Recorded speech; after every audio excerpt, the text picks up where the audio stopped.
Educa Brasil, produzindo conhecimento.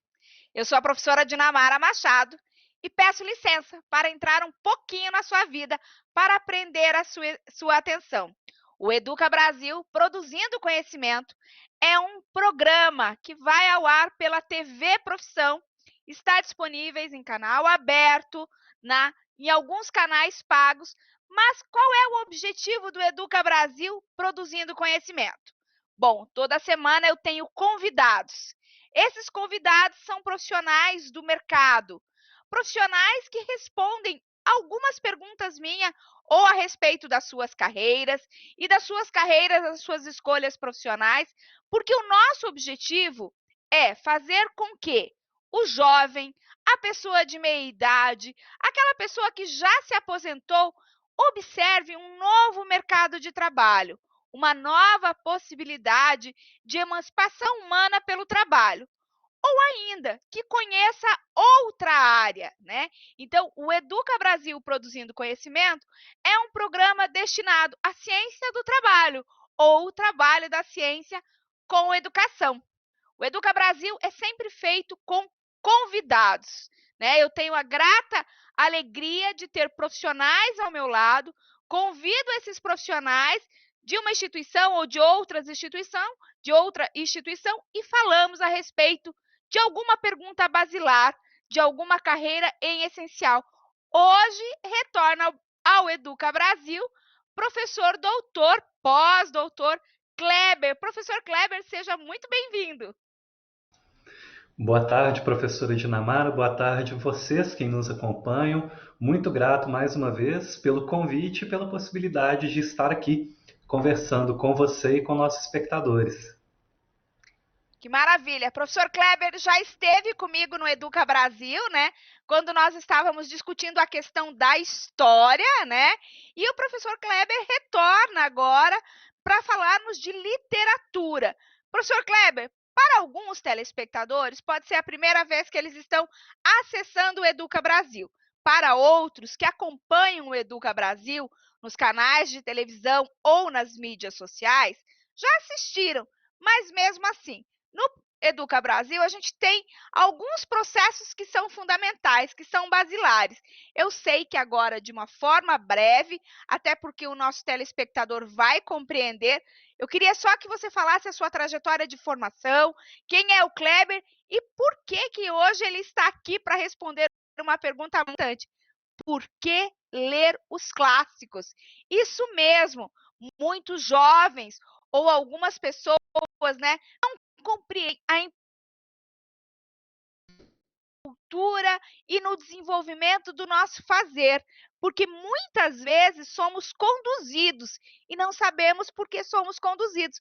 E ao ler os clássicos, compreendemos algumas questões, mas essa pergunta basilar vai ser respondida pelo professor Kleber, que vai começar de novo fazendo brevemente um pouquinho da sua carreira, e daí nós vamos para a pergunta fulcral do nosso trabalho de hoje.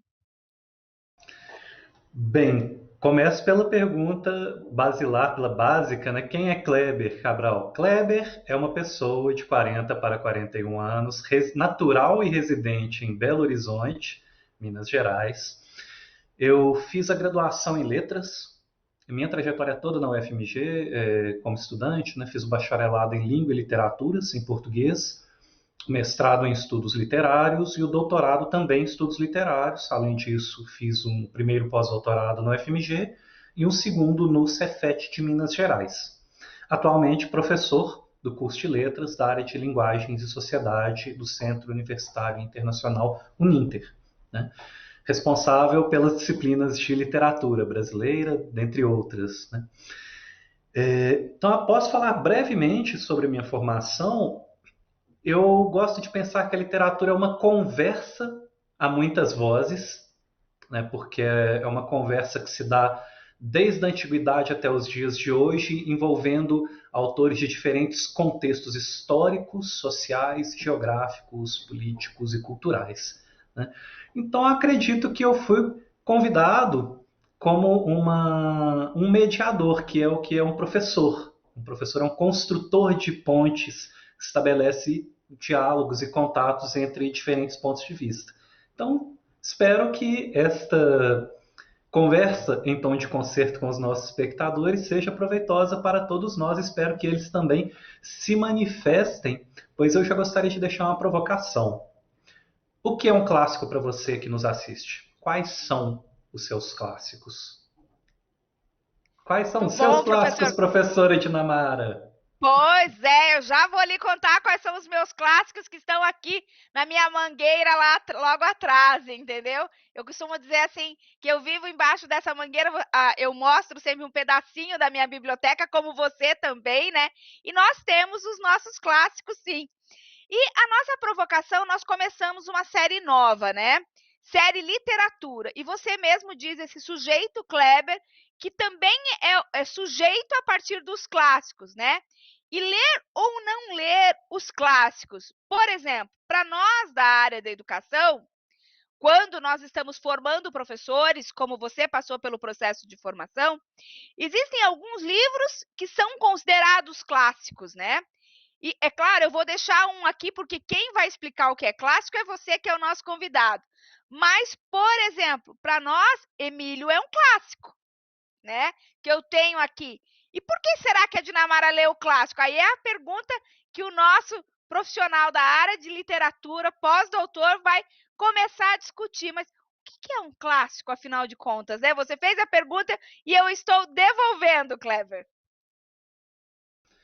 Bem, eu gosto sempre de, ao tratar qualquer questão, começar examinando a história da palavra, né? Qual que seria a etimologia, ou seja, um significado básico, né, passível de ser rastreado nos dicionários, e o clássico vem da mesma palavra clássicos, classe, que quer dizer aquilo que é de primeira ordem. Ou seja, é um modelo ou uma referência que permite a gente estabelecer, então, um conjunto de. No caso, estamos falando de textos literários, né, de obras literárias, mas também de autores, pensadores ou ações que servem de modelo ou de referência, inicialmente para aprendizado ou imitação, a gente pode falar de modelo de conduta, de formas de escrita, tá?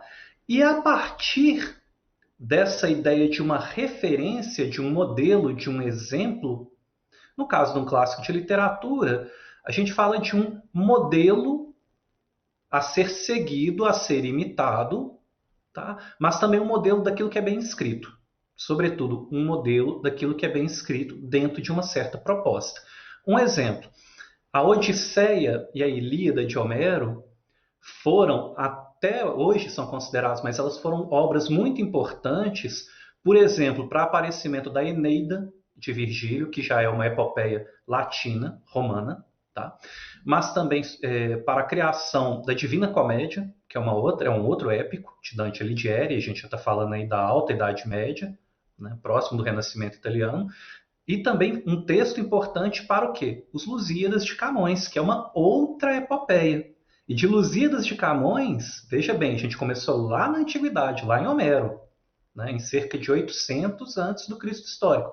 A gente chega até o Mensagem do Fernando Pessoa, que é um outro poema épico, claro, com uma estrutura similar à épica homérica, similar à épica camoniana, similar aos Lusíadas, mas já com a cara da linguagem da língua portuguesa do século XX.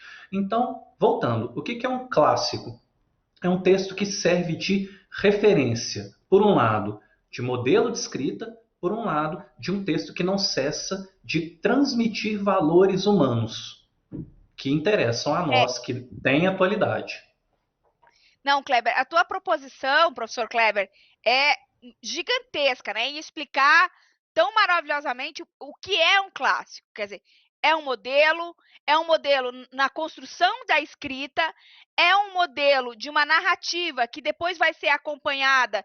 Não sei se eu posso usar a palavra copiada, mas que outros autores, em diferentes momentos, vão fazer semelhante, e o nosso público talvez não perceba, mas assim, quando, sem perceber, ele fala assim: isso é uma odisseia.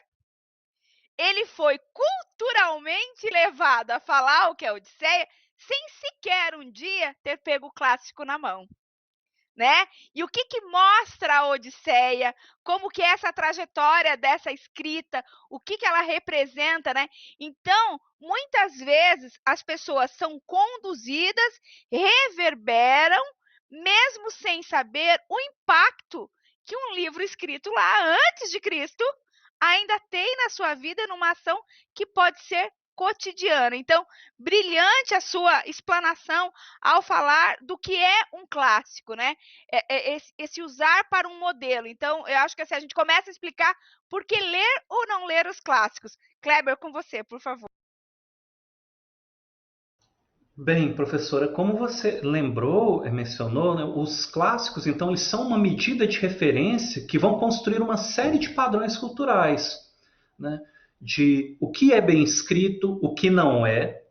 Em contraponto a eles, a gente vai pensar textos que não são bem escritos, mas, sobretudo, textos que, mais do que merecem, devem ser lidos para que o indivíduo tenha um repertório durante a sua formação. Então, a ideia de clássico é um texto decisivo para a formação de um indivíduo. Não à toa, quando se elabora a noção de clássico, ao mesmo tempo está sendo elaborada a ideia de paideia ou a ideia de pedagogia, a ideia de formação do caráter do indivíduo a partir de quê? De modelos, de referências, tá? Seja de literatura, seja de escultura, seja de teatro, seja da filosofia, seja da política. Tá? E os clássicos, ao mesmo tempo que eles colocam um conjunto de textos que servem para dizer de onde viemos, quem somos e para onde podemos ir, eles também colocam uma outra questão. Como conciliar aquilo que é clássico, e quando a gente pensa num clássico, a gente pensa em um texto que é um padrão elevado de escrita, de comportamento, né, que demanda uma atenção maior, um cuidado maior. Tá? Como conciliar os clássicos com aquilo que não é clássico?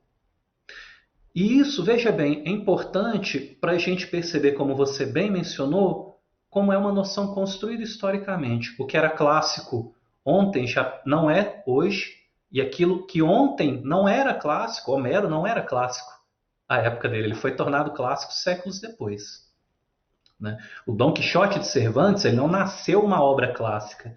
Carlos Drummond de Andrade não teve o início da carreira sendo um autor clássico. Ele era um autor ridicularizado. O poema da Pedra do Caminho, né? No meio do caminho tinha uma pedra no meio do caminho, foi um poema ridicularizado até a década de 50, de 1950, século XX. Tanto que existe um livro que é a biografia do poema da Pedra, em que ele reúne as críticas que o poema foi recebendo ao longo das décadas. E por que eu falei desse poema do Drummond? Porque é um poema que esse verso, no meio do caminho, é o início da Divina Comédia de Dante Alighieri. No meio do caminho desta vida é quando se inicia a Divina Comédia de Dante, que já é o poeta, por volta dos seus 40, 50 anos, reexaminando a sua formação, a sua trajetória. Tá? E o Drummond não só dialoga com Dante, mas também dialoga com outro poeta conhecido, parnasiano nosso, Olavo Bilac, ora direis ouvir estrelas, ora direis ler literatura, ora direis por que ler os clássicos. Tá? Aí eu vou recorrer a um autor que eu gosto muito, um italiano, Ítalo Calvino. Por que ler os clássicos? Foi um grande romancista, ensaísta, professor também. E o Calvino diz que ele dá 16 questões para pensar isso. Porque são, livros que não cessam de transmitir uma mensagem ao longo do tempo, uma mensagem que não deixa de ser atual. Atual para quê? Para pensarmos o que é o ser humano, como ele se constrói, de onde ele vem, para onde ele vai. Tá? E uma outra questão que o Calvino coloca, porque ler é melhor do que não ler. E isso leva a gente numa outra direção, que eu considero mais sensível, delicada e necessária de pensarmos, que é como apresentar os textos chamados clássicos aos estudantes ou aos colegas. Né? Quando eu falo colegas, aos colegas professores, pois um professor que não é leitor, ele já tem um primeiro problema. Né? Se ele não tem a prática, o hábito da leitura prazerosa, se ele não é um leitor fruidor, ou seja, um leitor que utiliza com prazer e se apropria desses textos que ele lê com prazer para a vida cotidiana dele, como que ele vai, então, estimular a leitura por prazer nos estudantes com quem ele tem contato? Né?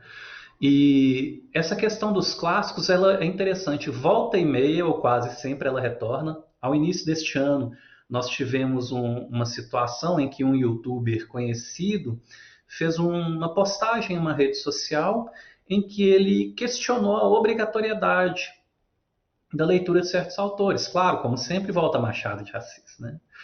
Não à toa, Machado de Assis, o criador da Academia Brasileira de Letras e um dos grandes clássicos da literatura brasileira. E logo em seguida, uma série de comentários de autoridades políticas, de escritores. O que que isso me mostra? A atualidade de se debater. Mas o que que é um clássico e como que esses textos, qual que é a importância desses textos no processo de formação do cidadão, do estudante, do leitor, do indivíduo como leitor. Né? E aí é pensar que é um texto que não cessa de transmitir conteúdos como o Emílio de Rousseau ou como os anos de aprendizagem de Wilhelm Meister do Goethe, que é um que a gente chama romance de formação, que mostra como o indivíduo se desenvolve, as escolhas que ele faz, como que certos textos que ele lê vão impactar na visão de mundo, na forma como ele conversa com outras pessoas, né? Na maneira como ele se relaciona com aquilo que é diferente, com aquilo que é desconhecido, né? E isso me faz pensar em como que a Base Nacional Comum Curricular vê a literatura. Porque para a gente falar de clássicos, a gente poderia falar dos clássicos do cinema, da música popular brasileira, né? Das minisséries de TV hoje, ou das novelas, as telenovelas, Aham. que são importantíssimas para pensar o Brasil, né? Mas a gente está falando de clássicos de literatura. E como que a Base Nacional Comum Curricular vê a literatura? Mais do que Kleber, como um conteúdo? Pois não, por favor, desculpa. imagina, até antes de você entrar nessa questão, nós estamos fazendo a série Literatura, mas é muito importante também, até a gente, antes de entrarmos na Base Nacional Comum Curricular, é importante que o nosso telespectador perceba que quando nós falamos em clássicos, antes de entrar na literatura, cada área tem os seus clássicos, né? Cada área tem aqueles livros, aqueles autores que marcaram uma época e continuam reverberando. Então, você pode passar, no caso da biologia, da geografia, por exemplo, você vai ler o Eugênio Odum, que é Ciências Biológicas, que é um biólogo. Por enquanto, você vai continuar lendo ele talvez pelos próximos 100, 150 anos, entendeu? Quando você vai ler o Milton Santos, também é um clássico dentro da área de geografia, por exemplo. Então, cada área tem esses autores, né, que são autores que marcam, que como você muito bem explicou, não nascem com um carimbo, este é um clássico, de maneira alguma, né? É igual quando você olha para a área da psicologia e você vê um Vygotsky hoje, qual livro, qual o documento que você tem que ler? Manuscrito 1929. Mas quando ele foi escrito, ele não era um clássico, ele se tornou pelas características que você falou. Então, é muito importante para o nosso telespectador perceber assim: se eu sou um advogado, qual é o clássico na minha área? Né? Se eu sou um geógrafo, qual é o clássico? Porque geralmente nós da área de educação, nós da área de letras, porque também sou professora da área de letras, né? Dentro da área de língua portuguesa, não sou usada como Kleber, que é uma vida dedicada à área de língua portuguesa e à literatura, mas tem os outros clássicos, né? E geralmente, quando alguém quer caluniar, falar mal, não compreender, olham só para a literatura. E diz assim, por que ler Machado de Assis? Isso já não tem mais importância, né? Então, assim, olha, não, gente, existe todo um campo e dentro de todas as áreas tem um clássico. Por exemplo, quem trabalha com comunicação, com televisão, um clássico é McLuhan. Como você não vai trabalhar com ele, com os livros dele, né? Com o Bakhtin para falar de comunicação, que são autores que mudam o processo, o entendimento e constroem um novo momento. Mas vamos entrar aí na sua fala que você estava, mas eu precisei, me perdoe, eu precisei fazer essa parada, tá? Para a gente mostrar para os nossos telespectadores que não é só clássico da literatura, tem os clássicos em todas as áreas. Professor Kleber, por favor, eu devolvo a palavra para falar da Base Nacional Comum e a literatura, né? E aí a compreensão do porquê ler os clássicos. Bom, voltando então à questão da Base Nacional Comum curricular, ela não vê a literatura só como um conteúdo, mas uma das competências gerais, né? Qual delas? Formação de repertório cultural. Tá? Ou seja, a formação de uma biblioteca, do seu conjunto de referências, né? A partir das quais você vai construir, então, as suas leituras. Você vai renovar as suas leituras. Tá?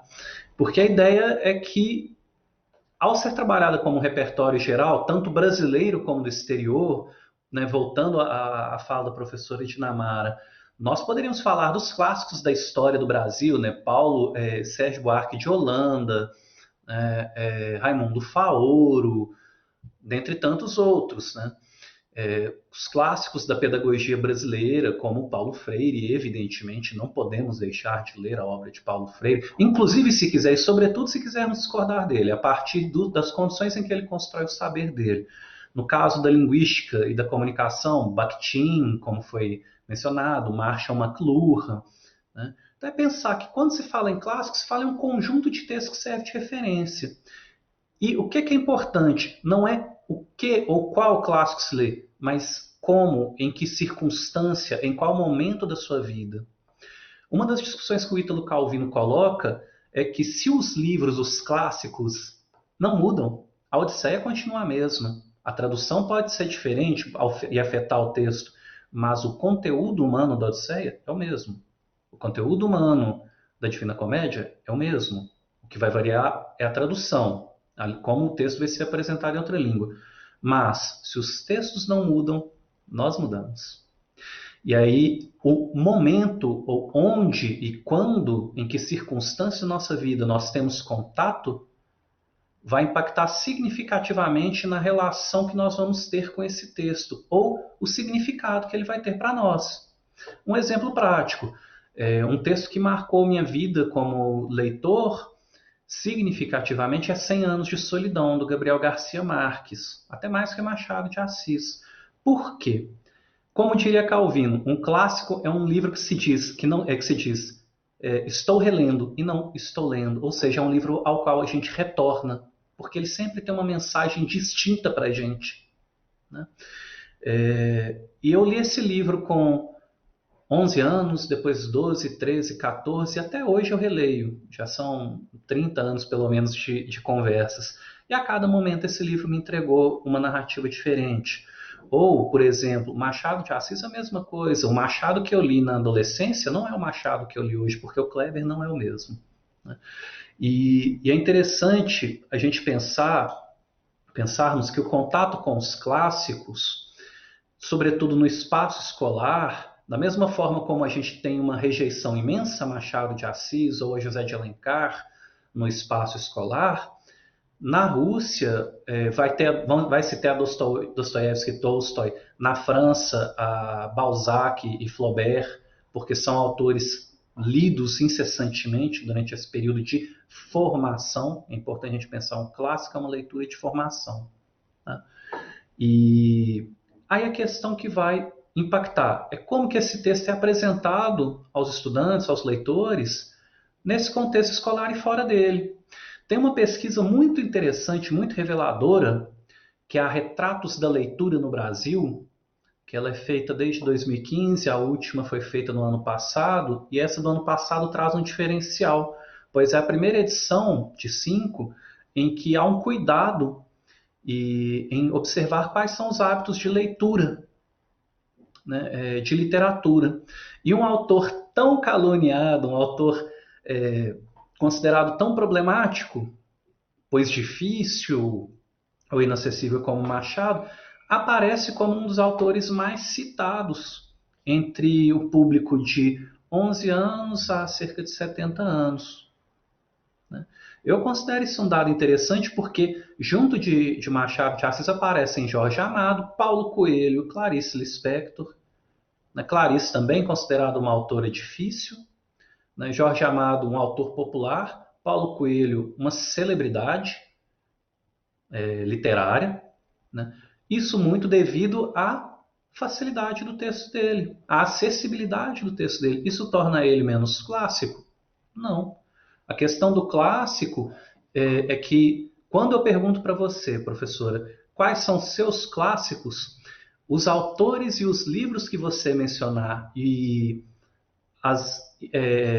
a sua percepção vão me dar uma imagem de quem é você como leitora, como educadora, como profissional, não só como essas várias professoras de Namara, né? Assim como esse conjunto de livros aqui atrás diz um pouco de quem eu sou como pessoa, como professor, como pesquisador, mas sobretudo como um leitor voraz ou leitor traça, né? Que está sempre devorando livros. Né? Eu gostaria só, antes da professora retomar a palavra, tem um poema de um autor de Belo Horizonte que eu gosto muito, que me parece tremendamente adequado. O título do poema é Livros. O autor é Vander Piroli, um contista e romancista. O poema é: Minha biblioteca são as pessoas que encontro na rua. Daqui a pouco a gente volta no poema. Pois não, professora, desculpa, é mal de mineiro e de professor é falar demais. Imagina, Kleber. Eu fico muito orgulhosa, entendeu, de ter você novamente no programa, porque é muito gostoso lhe ouvir, né? Mas eu quero agora já ouvir o poema, mas assim, quando a gente fala de clássicos, nós estamos falando de formação humana. Então, assim, é a formação inicial, mas é a formação humana. Por isso que o Kleber, como a Dinamara, que volta em Clarice Lispector, que é o meu clássico, né, digamos assim, é o clássico que eu debruço, que eu volto e leio, você, a Clarice está lá, posta, escrita, né? Porque nós temos o hábito de falar, você escreveu, você como se escrevesse na pedra. Tá ali, colocado. Agora, a Dinamara que volta e olha para aquela Clarice, que olha para aquele poema, ela olha, opa, ela vê um entre vírgulas que ela não tinha visto antes, ela dá uma nova interpretação, mas por quê? A formação humana, né? A sua gênese, ela tem os seus pilares, mas ela vai sendo moldada conforme você vai caminhando, né? E nisso, aí tem o poema maravilhoso que é, né? Bendita colcha de retalhos, né? Nós vamos nos fazendo desses encontros que fazemos pela vida, né? E viramos essa grande colcha no final, né? Que a gente olha e diz assim, opa, sim, eu sou objeto do que eu li e do que eu vivi. Né? São as minhas escolhas. É como se você colocasse no espelho como que as pessoas vão te ver, como que é posto, né?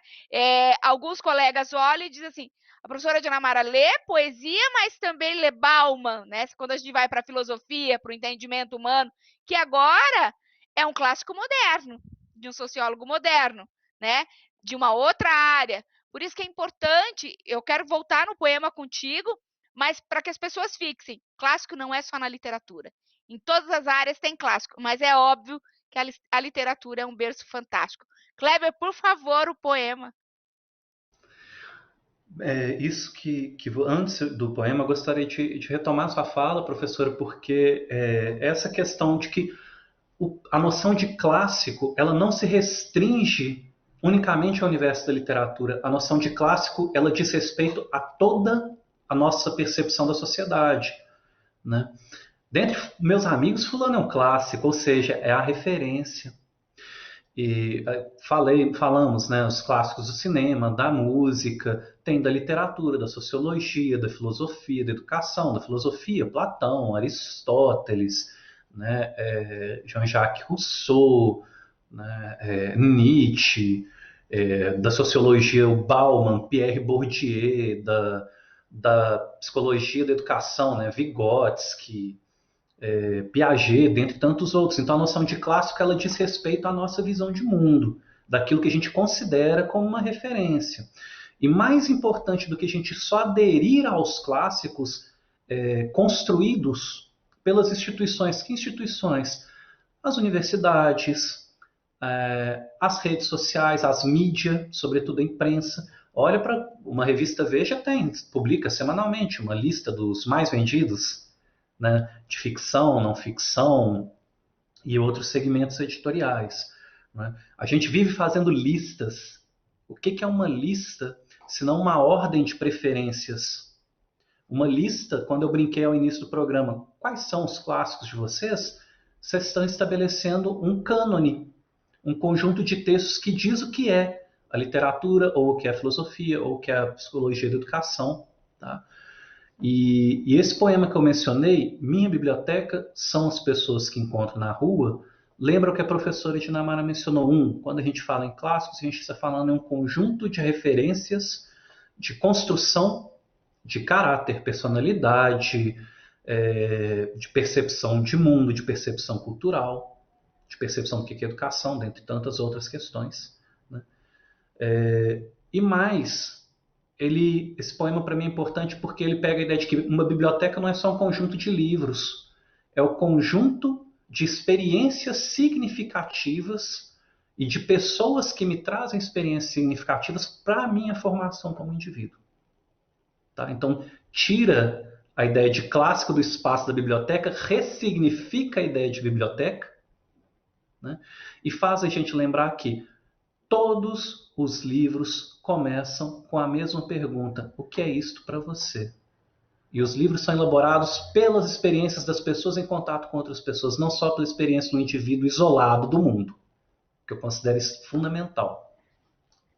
Professor Kleber, como o programa ele vai em diferentes canais, porque o Educa Brasil Produzindo Conhecimento é um programa que ele está ao vivo nesse momento nas redes sociais, como na televisão, mas ele é um programa que depois ele vai vincular durante uma semana até termos um novo programa na rede aberta de televisão. Então eu consigo fazer interação com o público. E eu tenho uma pergunta aqui da Daniele Sene dizendo: para além da literatura, mas ela está perguntando assim: a Bíblia é um clássico? Bom, volto para a pesquisa Retratos da Leitura no Brasil. O livro mais citado como livro mais lido, o que tem a maior frequência, é a Bíblia. Aí eu penso que é importante a gente olhar para o texto bíblico, como um documento histórico, antes de olhar para ele como um livro religioso ou mítico. Tá? Porque ele apresenta para a gente um documento que diz respeito a como algumas pessoas sentiam e viam a sua época. Outro, ele é também um documento histórico, pois ele nos diz de um certo como a língua era usada em um certo contexto. Né? Foi preciso reinventar o grego para que a Bíblia fosse traduzida, para que o Antigo Testamento fosse traduzido. Né? Então ele também é um primeiro trabalho de tradução importante no Ocidente. Né? Então a gente pode considerar um clássico, sim, porque é um texto de referência, assim como a Torá também é um livro de referência, né? Assim como os Upanishads e outros textos de outras denominações.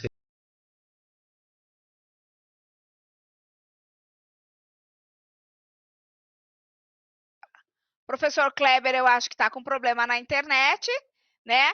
Educa Brasil, produzindo conhecimento. Hoje nós estamos com o professor Kleber Araújo, respondendo uma pergunta essencial: ler os clássicos. Por que ler os clássicos? Então, estamos falando dos clássicos. Relembrando que o professor Kleber explicou, né, que o que é um clássico, né? Primeiro, ele não nasce um clássico, um livro não nasce um clássico com carimbo de clássico. Mas, no decorrer dos anos, ele se torna um clássico. Por que ele se torna um clássico? Porque ele monta, ou seja, a sua forma de escrita, o que ele tem de informação, como ele serve de modelo para outras obras, para outros textos, ou principalmente serve de modelo social, ele se constitui como um clássico. O professor Kleber também lembrou que a Odisseia, lá escrita, né, antes de Cristo, ainda reverbera em muitas histórias que nós temos até hoje. Então, quando estamos falando por que ler os clássicos, é principalmente porque ler os clássicos ajuda na formação humana.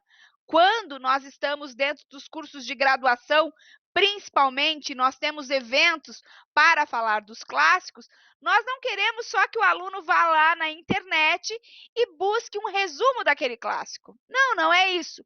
Ele precisa realmente se debruçar na leitura daquele clássico e, como bem lembrou o professor Kleber, ele tem livros que o acompanha, que ele leu aos 11 anos, aos 12 e já faz 30 anos que ele está lendo o mesmo livro. E cada vez ele encontra um Kleber diferente, ele encontra uma percepção diferente dentro daquele texto. Então, o que nós temos é, por que ler os clássicos? Se você está preocupado com a formação humana, volte aos clássicos. Por exemplo, olha lá, voltou o professor Kleber. Professor Kleber, nesse momento seu de saída, que eu sei que você foi buscar um café e cortar um pedacinho de queijo, entendeu? Essa saída estratégica. Eu fiz um resumo do nosso programa até esse momento. Reexpliquei novamente o que é clássico, né? E dessa projeção que os clássicos têm até hoje. Por favor, continue. Bom, primeiro perdoe, mas certo, nesse contexto, situações assim com problemas com a internet ocorrem. Como eu dizia, é importante, sim, considerar que a Bíblia é um texto clássico, assim como outros livros de outras religiosidades, de outras crenças religiosas, né? E, sobretudo, olhar para esse texto na dimensão histórica que ele tem, assim como a Odisseia de Homero, assim como outros textos.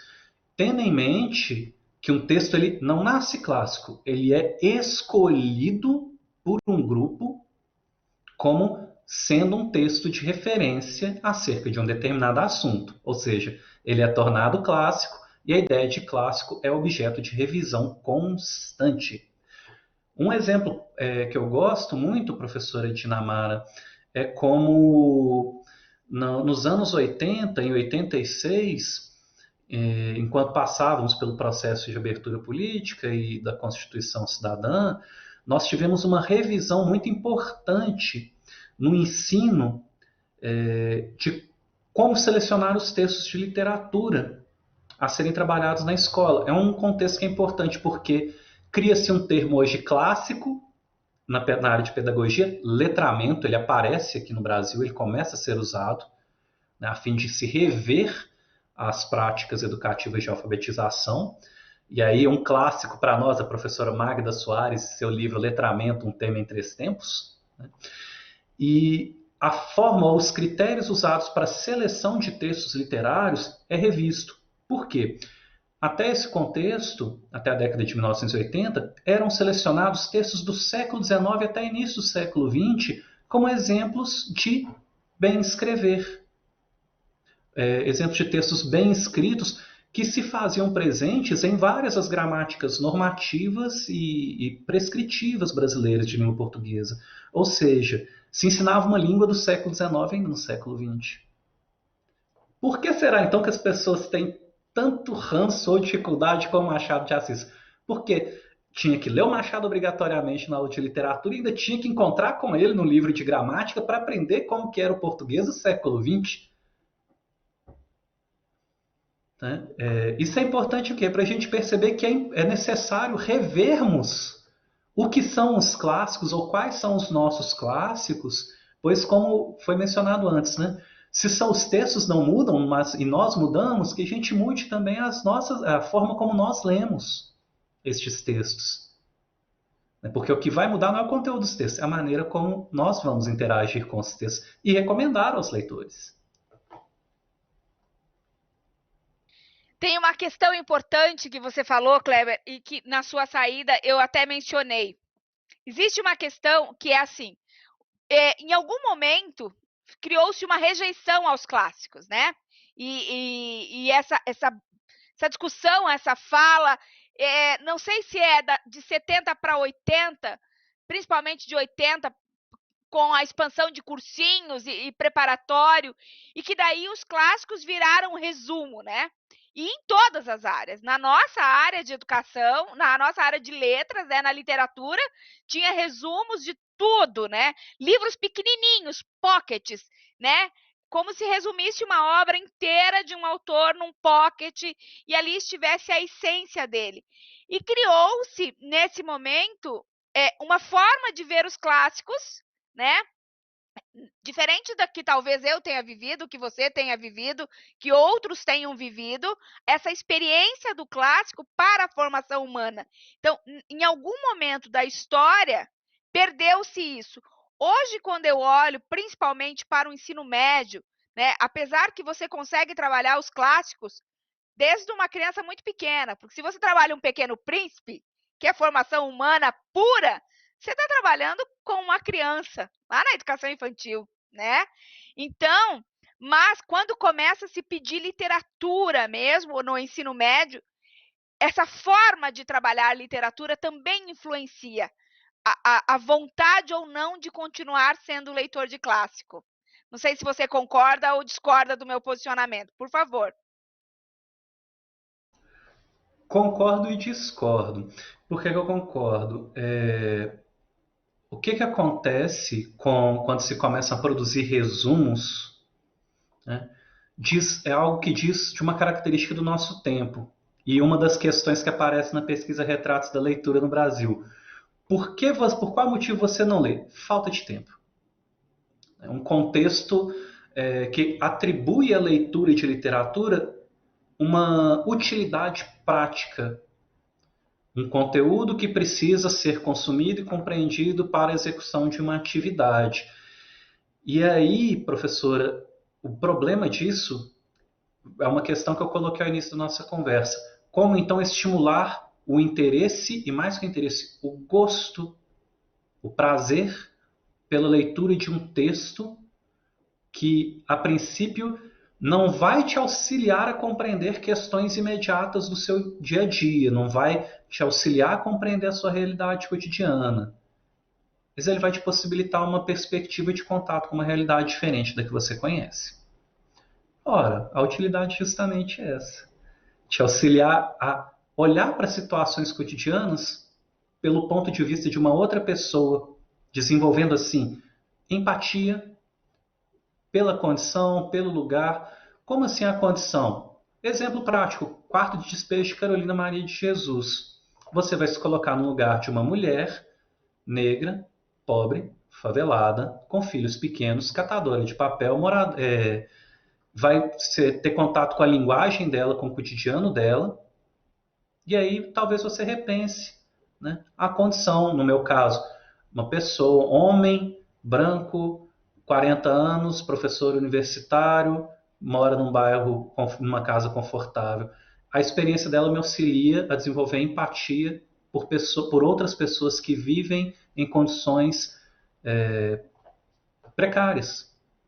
Pessoas que têm essa condição de vida devido a todo um processo sócio-histórico de desenvolvimento do país em que a gente vive. Por que você vai ler Machado de Assis e não ler o resumo do Machado de Assis? Porque a experiência de ler o resumo não é a mesma de ler o livro. Ah, você pode assistir ao filme Dom Casmurro, tem dois, né? Um dos anos 60 e o outro dos anos 2000.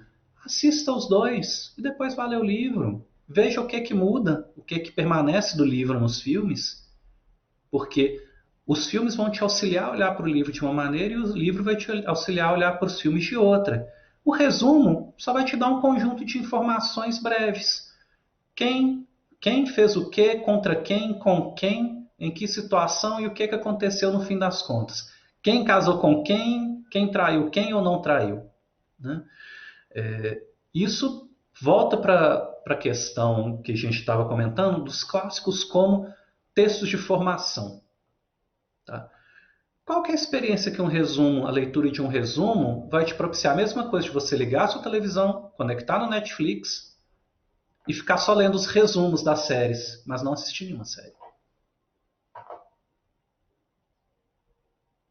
Será que foi uma experiência tão interessante quanto dedicar 45 minutos ou 20 minutos ou uma hora para assistir a uma série? Por que não então dedicar 45 minutos ou 20 minutos para ler partes de um livro? Isso diz muito da relação da pessoa com a cultura, com como ela usa ou emprega o tempo dela para ela. E também compreender, né? Porque assim, quando nós falamos por que ler os clássicos, e a gente vem aqui e diz que o clássico trabalha com a formação humana, né? Com a formação humana. E agora foi fantástica a tua percepção e a comparação de que se eu pego na Netflix e leio só os resumos, é a mesma experiência de ler uma série, e a experiência de assisto uma série, pego um livro e acho tem similaridades, o que é discordante, o que não tem. Quer dizer, a riqueza que você vai construindo, né, de vida, de cultura. Por quê?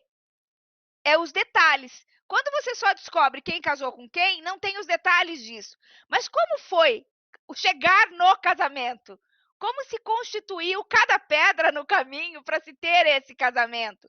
Então, esses detalhes é que nos faz ficar enriquecidos, que nos torna melhor. Então, quando você pega e fala por que ler os clássicos, e aí sim, você foi brilhante em fazer a explanação, o resumo talvez ele te aguce, mas você não pode ficar só nele, porque você vai em busca do final feliz ou do final daquela história. E, na verdade, é o caminho que chegou, é o caminho que fez aquilo ali. Falávamos esses dias num clube de discussão de textos, a questão de uma série, que é uma série que inclusive tem na Netflix comercial, comparada com o que consta nos livros de história e comparada com o que tem num romance. Então você vê lacunas imensas de ou se são de distorções ou de adaptações, mas são narrativas contadas a partir de determinados olhares. E o que é muito importante, né, Kleber, lembrar que cada canal de comunicação exige uma forma de comunicar. Então, ler um clássico, livro, é uma coisa. Assistir um clássico na TV é outra forma de comunicação. Então, isso é muito importante que o nosso telespectador e o Valtívio, que está participando do nosso programa hoje, um abraço bem grande, Valtívio, muitíssimo obrigada. Por favor, compartilhe o nosso programa, né? Hoje nós estamos falando da importância dos clássicos da literatura, não desmerecendo os demais clássicos, mas falando dos clássicos da literatura na formação humana. Professor Kleber, com você novamente, por favor, porque o Educa Brasil produzindo conhecimento só existe porque eu tenho aí convidados exemplares. Professora Dinamara, o seu comentário me fez lembrar de uma série de coisas, uma outra associação, né, que é até mais interessante do que só o resumo, né, do que a sinopse, comparar o resumo com a sinopse. Imagina se ao invés de você assistir a série inteira, você assiste só os trailers dos episódios. Ou então você comentar um filme tendo assistido só o trailer do filme. Né? O quanto não se perdeu de experiência, né, ao não assistir o filme e optar pelo trailer. E eu estava, fora isso, pensando, né, a questão de como um romance, ao ser adaptado para um filme ou para uma série, é resultado de escolhas diferentes. Dois livros muito marcantes para mim, e duas séries e dois filmes muito marcantes para mim. A série O Tempo e o Vento, de Érico Veríssimo. Na biblioteca de minha mãe tinha o conjunto, né, dos livros, né, de Érico Veríssimo, que compõem a saga O Tempo e o Vento. E na época, eu era muito criança, 86, 87, foi feita a minissérie O Tempo e o Vento com Glória Pires e com Tarcísio Meira, uma minissérie belíssima, uma adaptação de um clássico, literalmente um clássico, ou seja, uma obra de referência da literatura brasileira, principalmente para os habitantes da região sul do país, né? Que conta um pedaço da nossa história ali entre o século XVIII e XIX. E na mesma época teve uma adaptação do Grande Sertão Veredas, de Guimarães Rosa, um dos clássicos mais mencionados e menos lidos, porque assusta, né? É um livro considerado muito difícil, mas não se deixem assustar. Leiam. Foi feita a minissérie também com a Bruna Lombardi, Tony Ramos, muito bonita. E se a gente for olhar o filme que foi feito, O Grande Sertão Veredas, com Guimarães Rosa vivo, não é um filme tão interessante assim. É um filme bem diferente, feito, acho, pelo Nelson Pereira dos Santos. E depois foi refeita a minissérie do Tempo e o Vento, agora já nos anos 2000, e eu, pelo menos, eu já não... Ela é muito bem feita, muito bem produzida, mas ela não teve o mesmo efeito que teve em mim a minissérie dos anos 80.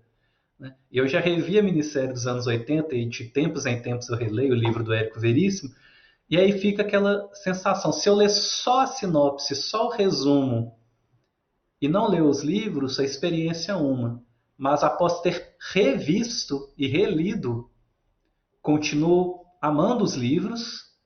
A minissérie de 86 tem um lugar na minha biblioteca pessoal, né? Mas a minissérie dos anos 2000 já não me pegou tanto. Veja bem, se eu não tivesse contato com a primeira minissérie, com os livros, eu não teria conseguido fazer toda essa reflexão.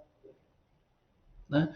E aí é importante a gente pensar que o termo literatura diz respeito a um conjunto de livros. Né? E aí eu posso estar falando, por exemplo, literatura de websérie. Né? Ao reunir as minisséries ou webséries que eu gosto, estou compondo um conjunto de clássicos. E aí fica o convite à reflexão. Quais são os clássicos de vocês? E quando vocês pensam, o que passa na cabeça de vocês ao escolher este texto e não esse? Porque é importante pensar que ao dizer quais são seus clássicos, muita coisa fica de fora. E aí, quais são os critérios que você usa para selecionar esses materiais, não só livros, que foram fundamentais para a sua formação como pessoa, não só como profissional. Tá? E aí, professora Dinamara, eu gostaria de perguntar qual é o seu clássico, só pode escolher um, aquela pergunta, um clássico para levar para uma ilha deserta com o qual você vai se nutrir até esperar o navio chegar. Mas olha, Kleber, que pergunta difícil, hein? Que pergunta difícil essa que você acabou de me fazer, entendeu? Eu com certeza levaria as obras do Bauman. Eu com certeza levaria as obras do Bauman, sem sombra de dúvida, para ler, reler e ler novamente. A primeira vez que eu estive com Bauman, que eu digo assim, você pode ver muitas vezes, né? Mas eu estava... e é um livro em espanhol do Bauman, entendeu? Então, eu levaria, sim, sem sombra de dúvida, Bauman para ler. Esse é o meu clássico.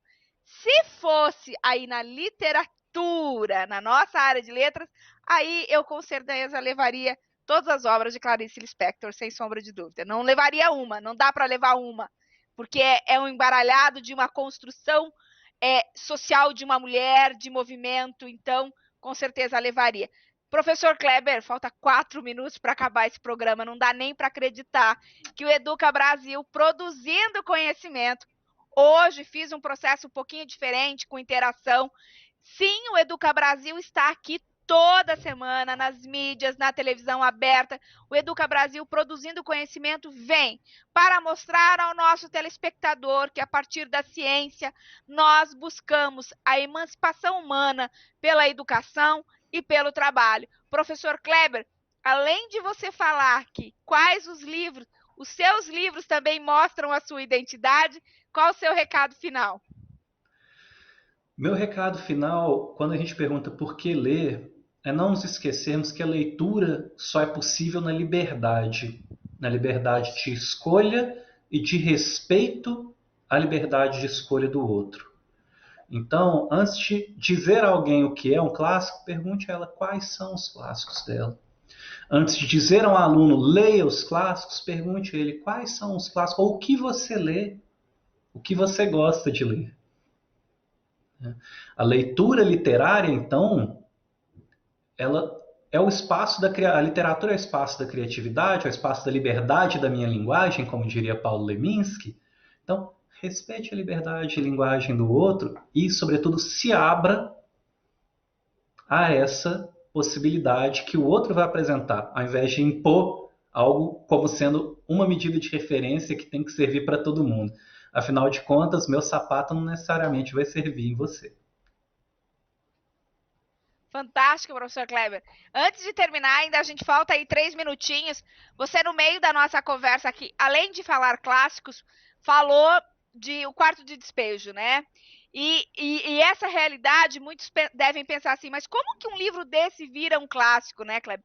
Mas nomina de novo, o que é clássico para nós, entendeu? Para que as pessoas guardem realmente o que é um clássico, o que é um livro clássico e por que ler um clássico.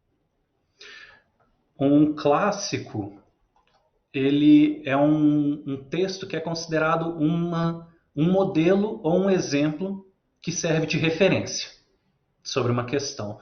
No caso da Carolina Maria de Jesus, é um clássico, pois é a primeira publicação de uma mulher negra, pobre, favelada, que apresenta essa realidade pela voz dela, pela perspectiva dela. Tá? E por que ler os clássicos? Como diria o Ítalo Calvino, porque é melhor lê-los do que não lê-los.